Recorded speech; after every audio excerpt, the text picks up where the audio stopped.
വന്നപ്പം തന്നെ ഇയാള് ബാധ ഒഴിപ്പിക്കുമെന്ന് എനിക്ക് തോന്നുന്നില്ല. ഈ ബാധ എങ്ങനെ പുറത്തു ചാടി? ഇവിടെ 2 നൂറ്റാണ്ടിലേക്ക് ആണിയടിച്ച് തളച്ചതാണ് ഞാൻ. പിന്നെ ആരാണ് ആ ആണി ഊരിയത്? മേപ്പാടൻ, ഞങ്ങളുടെ ഭാഗത്തും ചെറിയൊരു മിസ്റ്റേക്ക് ഉണ്ടായി. ആ ആണി ചെറുതായിട്ടൊന്ന് ഊരി ഇവൻ. അതിന് പരിഹാരം ഞാൻ ഉണ്ടാക്കാം. ഇന്നത്തെ കിഴക്ക് എവിടെയാ? ഇത് കിഴക്ക് ഇവിടെ. നീ ഇവിടെയാണോ കിഴക്ക്? എല്ലാവരും മൊബൈൽ ഫോൺ എടുക്കുക. ഈ മേപ്പാടൻ ആള് ഭയങ്കര അപ്ഡേഷൻ ഉള്ള ആളാട്ടോ. നീ ഓൺലൈനിൽ ബാധ ഒഴിപ്പിക്കുന്ന കണ്ടിട്ടില്ലോ? ദാ കണ്ടോ. ഇനി എന്റെ ബാധ വ്ലോഗ്സ് എന്ന യൂട്യൂബ് ചാനൽ സബ്സ്ക്രൈബ് ചെയ്യുക. ഇനി 7 പേര് കൂടി ആയിക്കഴിഞ്ഞാൽ മൊത്തം 8 പേരാകും. ആ വഴിയും കുറച്ച് വരുമാനമാകുമല്ലോ. ഇയാള് യൂട്യൂബ് സബ്സ്ക്രൈബ് ചെയ്യിപ്പിക്കാൻ വന്നാണോ ബാധ ഒഴിപ്പിക്കാൻ വന്നാണോ? ഇയാളെ എത്ര ആലോചിച്ചിട്ടും അങ്ങോട്ട് കിട്ടണില്ല. തിരുമേനി മറന്നു. അത് തന്നെയല്ലേ ഞാനും പറഞ്ഞത്. ഹൈ അമ്പട കേമ മഹിക്കുട്ട. ഇവനിവിടെ ഉള്ളപ്പോഴാണ് എന്നെ വിളിച്ചത്. ആള് വേണ്ടത്ര പരിചയമില്ലാന്ന് തോന്നുന്നു. ലോകപ്രശസ്ത മനഃശാസ്ത്രജ്ഞൻ ബ്രാഡ്ലി ഇവനെ കണ്ട വെട്ടാൻ നടക്കുക. അയാളുടെ 3 പെൺമക്കളെ വളയ്ക്കാൻ നോക്കിയവനാ. തനി കോഴി. താൻ ബാധ ഒഴിപ്പിക്കണോ? ദാ ഈ ചാർത്തിലെ സാധനങ്ങൾ വേഗം വാങ്ങുക. നിലവിളിക്കാൻ എഴുതിയേക്കുന്നു. നിലവിളിയല്ല, നിലവിളക്ക്.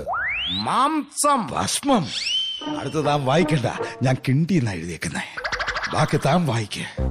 പുഷ്പങ്ങൾ, ഇല, ആപ്പിൾ, മുന്തിരി, കശുമാങ്ങ, ശർക്കര, ബാറ്ററി, ട്യൂബ്, കുക്കർ, അമോണിയ, പഴുതാര. ഇതൊക്കെ എന്തിനാ? ബാധ ഒഴിപ്പിച്ച ശേഷം വാറ്റിയടിക്കുന്ന ഒരു ശീലമുണ്ട്. ഏതായാലും തീ കത്തിച്ചതല്ലേ. ഇയാള് ബാധ ഒഴിപ്പിക്കാൻ വന്നാണോ അതോ വാറ്റടിക്കാൻ വന്നാണോ? കണ്ടില്ലേ, അവൾ ഉഗ്രരൂപിണിയായി കഴിഞ്ഞിരിക്കുന്നു. ഇനി രക്ഷപ്പെടണമെങ്കിൽ ഇവിടെ ആർക്കാ വിശാഖം നക്ഷത്രമുള്ളത്? ഞാൻ വിശാഖമാണ്. അപ്പം ഞാൻ സേഫ് ആണല്ലേ? വിശാഖം നക്ഷത്രക്കാരെ അവള് കഴുത്തറുത്ത് ചോര കുടിക്കും. അയ്യോ ഭാഗ്യം എന്റെ നാള് മൂലം. ആദ്യമായിട്ടാ എന്റെ മൂലം കൊണ്ട് എനിക്കൊരു ഗുണം ഉണ്ടാവുന്നത്. ഇനി മൂലം വെച്ച് എന്തെങ്കിലും പറയാമോ? ഇവിടെ വാ കൊണ്ട് പറഞ്ഞിട്ട് കയറുന്നില്ല. പിന്നെ എന്തിനു വന്നു?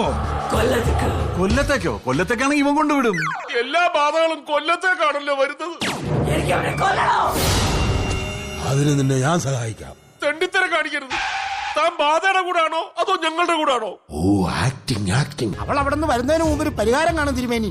ഏത് കൊടിയ ബാധ ഒഴിപ്പിക്കാനുള്ള ഒരു വെറൈറ്റി ഐറ്റം എന്റെ കയ്യിലുണ്ട്.